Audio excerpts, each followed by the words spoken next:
পরে এলো তোরা দুজন আসিস না বসান যেতে বন্ধু। তো চল বন্ধু, ওই উত্তর পাড়া আজ বলে সুলামুরে ইফতারি আছে, সবুজের ডাইনে চল যাই। বন্ধু বন্ধু কি অবস্থা? চল ওই যাই উত্তর পাড়া ইফতারিতে চল যাই। কি দে রে বন্ধু ইফতারি? আরে বুঝিস নে, ওই এমনি গরিব মানুষ যা দেয় ছোলা আর মুড়ি। না বন্ধু না, আমি আর এই সুলা মুড়ি খাতে পারবো না। সুলা মুড়ি খাতে খাতে আমার পেটে চড়া পড়ে গেছে।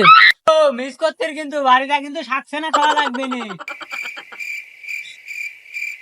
না বন্ধু না, আমি বাড়িতে শাক চানাতে ভাত খাবো, তা ওই সুলা মুড়ি ইফতারিতে খাতে পারলাম না।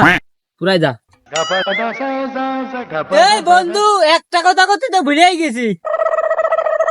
হেই, তোর কলা নাই সুলা মুড়ি খাতে যেতে পারবো না নে, আবার ডাকতেছিস কে? তাহলে শোন, ওই জমিদার বাড়ি যাবো মিরাজ, কাল বিরিয়ানি দিবি, বিরিয়ানি।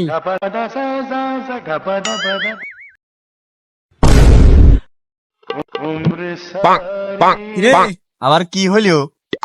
বন্ধু একটাই কথা বলতে এলাম, কালকে ঠিক সময় আমার ডেকে নিয়ে যাস। আর ইফতারি পরে এলো তোরা দুজন আসিস না, বসান যেতে বন্ধু।